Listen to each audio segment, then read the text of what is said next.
Құрметті жамағат, Аллах Тағала біз ойлағаннан да өте ұлы.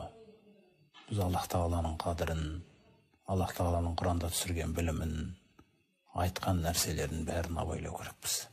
Нені жақсы көреді Аллах Тағала, нені жек көреді, біз осы нәрселерді қастерлеу керекпіз.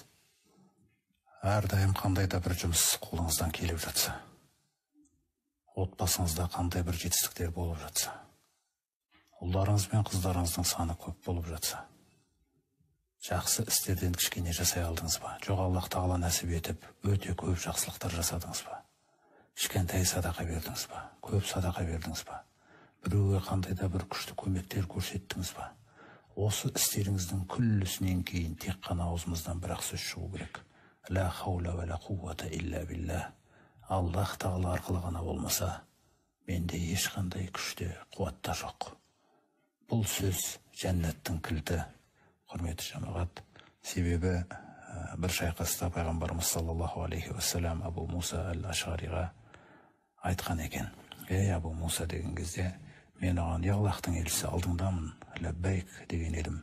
Сол кезде ол маған, мен саған жәннаттың қазыналарынан алынған, арнайы бір қазынасынан берілген бір сөзді айтпайын ба дейді. Сонда мен, Аллахтың елшісі, о не дегеніңіз, айтыңыз маған.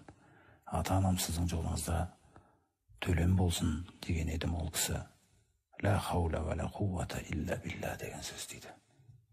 Егер бәріміз назар аударсақ, азаншыларымыз азан шақырған кезде, сондай-ақ хайя алас сола деген сөзге қарай келген кезде, намазға қарай асығыңдар деген кезде, біздің жүректеріміз намазға қарай асығып, жұмыстарын былай қарай қойып дегендей, сол кездің өзінде шайтан осы нәрсені жүрекке салуға тырысады. Мен өзім бара жатырмын, осындай деген. Тіпті сол жауап бергеніңіздің өзінде қаншалықты жүрегіңізде ықылас болса да, азаншының жаңағы сөзіне не деп жауап береміз біз? Пайғамбарымыз саллаллаху алейхи өткендей, ла хаула ва ла қуввата илля билля. Яғни ол жерде біз мойындаудамыз, Раббым, сен маған осындай түсінікті бермегенде, сен жүрегіме осындай сезім салмағанда дегендей нәрсе жату керек. Хайя алал фалах деп айтқан кезде де солай. Ла хаула ва ла қуввата илля билля деп жалғаймыз. Міне, құрметті жамағат, осындай жақсы сөздер өмірімізде көп болсын.